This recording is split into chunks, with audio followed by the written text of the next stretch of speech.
I want to talk about the legal fiction that we've all been given when we're born.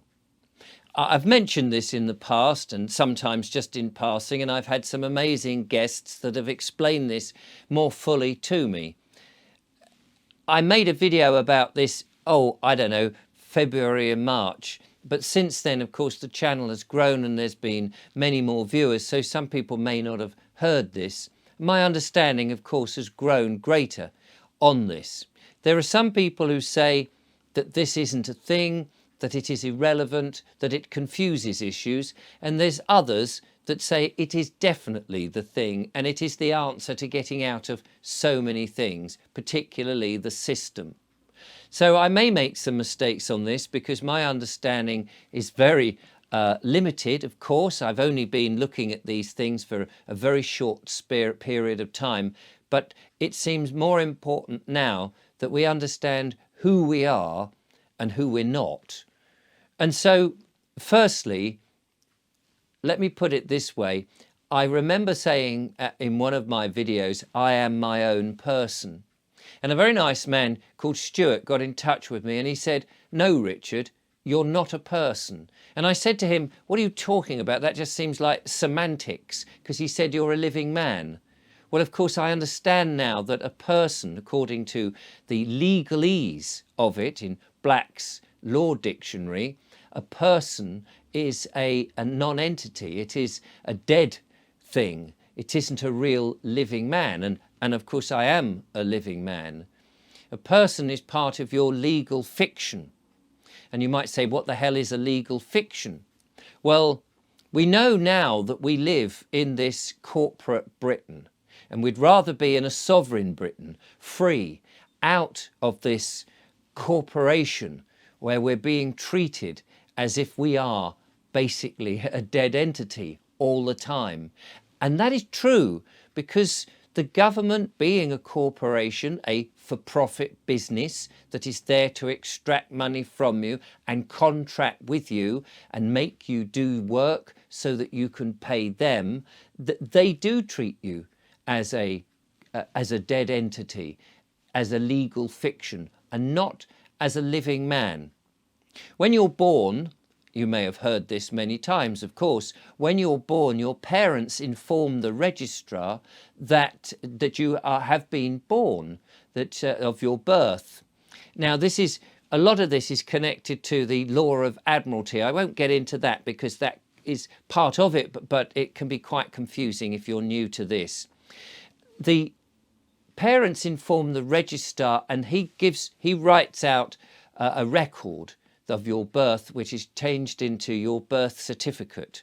You get a copy. You don't get the original, of course, because the original, as I understand it, is then bonded and put into a trust with the Treasury.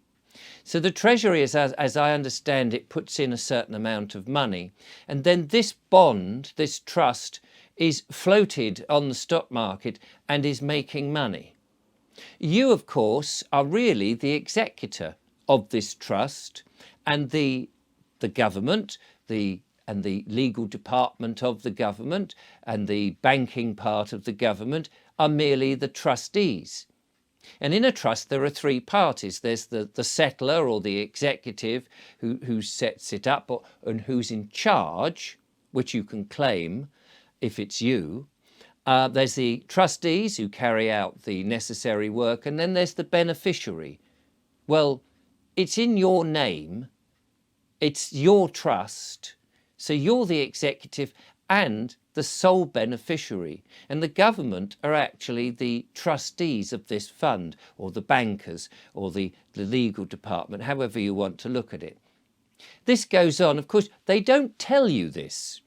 So although this trust is set up, in a way it's null and void because you have to know that the trust is there to be part of it. And if like in a contract, both people are not, the contract is not disclosed, the terms and conditions are not disclosed to both parties, then actually it is null and void. However, they don't tell you this, and the bond is out there and it's making money. You have an enormous amount of money, potentially millions, millions of pounds in this trust fund, which you, unless you claim it, is beneficiary to the government, but it is actually yours. And so this, then you get a name, which has been the one that's registered, which is your name, and you'll notice all the communication from official bodies like the government is your name in capitals.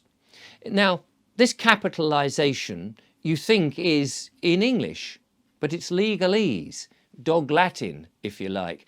It's in another language, because this is from the dictionary of Black Law's Dictionary. And Black Law's Dictionary, which is this Bar Guild dictionary of the courts, of the legal system, of the corporation that the government use, which of course is Roman originally and part of canon law. But don't let any of that confuse you. It's just that when you get a letter and it comes and it says your name, what you think is your name, because it looks like English, because it's in capitalisation, it comes to you and says you've got to pay your council tax and this is the bill, and there it is, it says Richard Vobes in capitals. That's not you. That is a legal fiction. Some people in America call it the straw man. I don't really like that term. It seems woolly and not 100% accurate.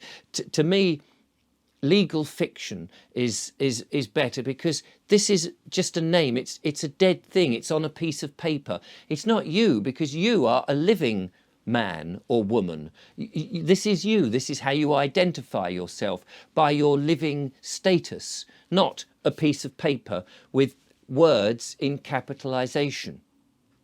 Now, it's important to understand this very fundamental thing, because very often bills or summonses, court proceedings will all be in this legal fiction. And you do have to understand that what they're referring to is not you. You are in fact not only a living man or woman, but you are the executor of the estate. So think of this as if you've got a parent who's died and left you to be in charge. You know, when you, and I had to do this with my father, when you are the executor of a dead person's estate, you pay the bills out of his money in his bank, the dead person's money in the dead person's bank. You settle all the accounts. That is your role. That is the role that you are actually playing when you get a bill from the government or a government official, and it says, like the council tax or a speeding ticket or any of those sort of things, and it has your name and it's in capitalisation. They're talking about this dead entity. So picture it as if it is a dead relative and you are the executor of that estate. You see, you're the executor of this estate, which is this name, which is based on your birth certificate. So you're looking at it, it says Richard Vobes. And what happens is you make the mistake and give them the money out of your bank, your savings, your earnings. But there's this trust fund already set up. So when you get this speeding ticket or your council tax or your inland revenue bill or whatever it is, the money's already there. It's in the trust fund, and you are the executor of that trust fund. So when a bill comes in, you just say, oh, okay, I'll pay you the money, no problem at all. And you instruct them effectively to take the money out of your trust. Of course, they don't want you to know this, and they won't help you do this, but this is what's going on. Now, in future videos, I'm going to bring on my friend Stuart, who's been doing a lot of this work, and he can prove that he's been doing this because he's been doing it for some time. And we're going to go through this in a bit more detail so it can help you understand that there is a way to claim that trust and to instruct people. And very often what happens is they don't want to reveal the trust, and so they drop the charges. They make it so that you don't even have to go to court, because you see, in a court, a magistrate, for example, will have a public oath, an oath to the public. But he won't tell you that he also has an oath to the Bar Guild, the secret oath to the lawyers, to the court, to the judges, to even your solicitor. They won't tell you, the judge won't tell you that he has these two oaths, which you can't possibly have. So you can challenge them and say, well, which oath are you actually operating under? Are you operating under the Bar Guild oath, or are you under the public oath? And which one is it? You can start to challenge. This gets very complicated, and you need to be very brave to go down this road and fully understand. But the purpose of me telling you this is just be aware that actually you are the executor of an estate that appears to be in your name, but it's the trust that's been set up in your name, and other people, the government, the bankers, are earning money on that. Well, that clearly is not right. But in a corporate Britain, where they're dealing in corporate legalese, legal fictions, left, right and centre, and if you believe that's who you are and you pay, you're paying to keep this corporate Britain going.